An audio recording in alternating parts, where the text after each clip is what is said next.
Kedah Darul Aman FC yang diketuai oleh Azmi Abdul Aziz yang akan bermain dengan 4-5-1. Masih lagi memberikan kepercayaan kepada Akil sebagai penjaga gol. Danish Hari sebagai kapten pasukan oleh pasukan Kelantan Red Warrior FC yang masih lagi mengekalkan kedudukan 4-3-3, posisi yang dipertaruhkan. Berlaku pada liga kita. Selamat menonton saudara-saudara sekalian. Whistle telah pun ditiup memulakan perlawanan pada petang ini. Memakai jersey serba putih, jersey away mereka. Embaga dibuka ke bahagian kanan untuk mencari Dandana Musa. Dandana Musa hantaran awal, satu tadukan. Satu amaran awal, satu serangan awal.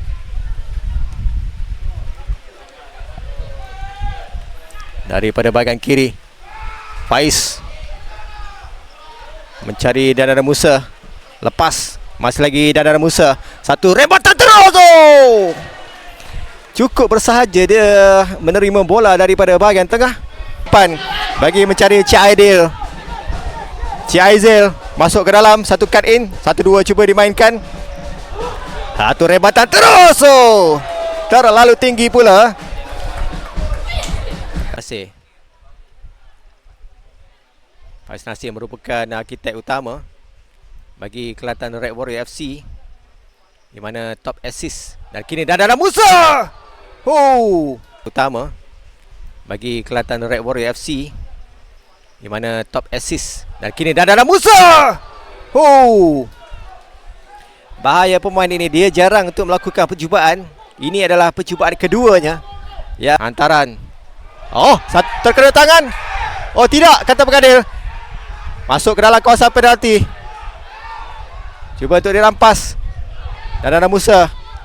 Satu rembatan terus.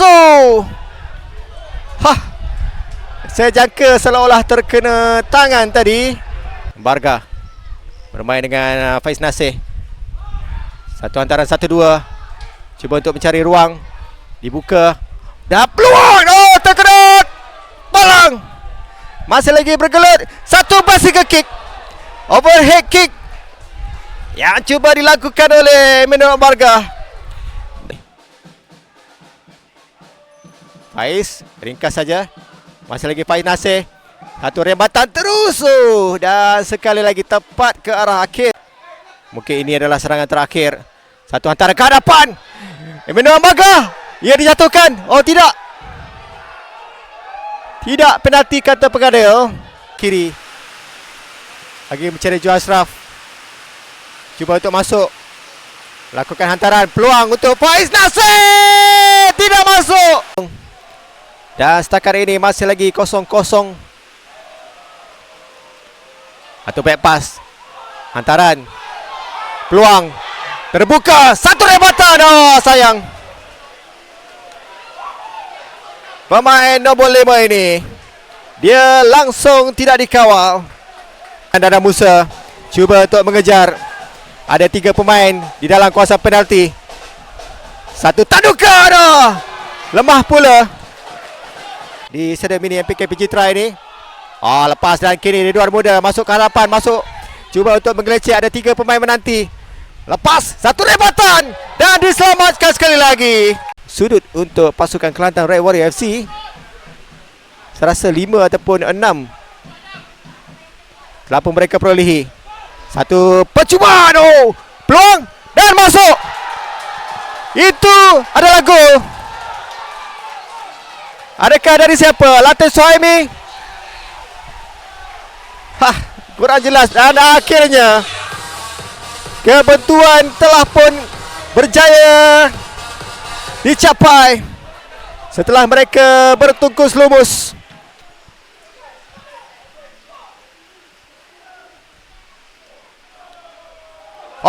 Dan masuk. Gol kedua.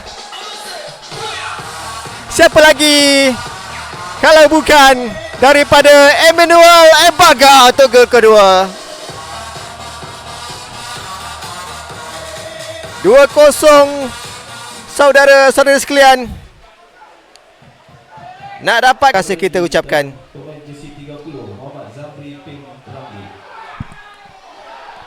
Bahaya.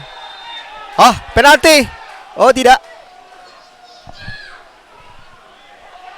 Tidak. Sepakan percuma sahaja. Betul-betul di hadapan kawasan kotak penalti.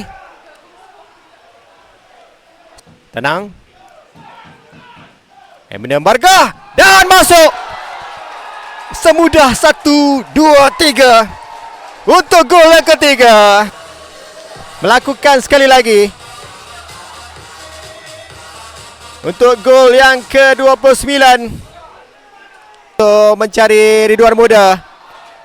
Ridwan Muda menggelecek, lepas satu rembatan rendah. Namun ada juga hadangan daripada Hazri, kapten pasukan. Dan hantaran kiri, satu tandukan lemah. Dan susulan yang gagal untuk dikeluarkan. Masih lagi berjaya. Masuk, satu rebatan, tidak berjaya. Belum selamat. Satu lagi rebatan terus. Bergelut. Apakah kesudahannya? Faiz Nasir. Dan rebatan tinggi daripada Muhaimin. Itu tambahan.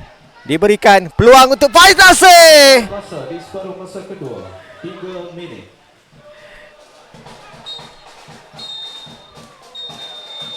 Dan itulah dia, whistle panjang telah pun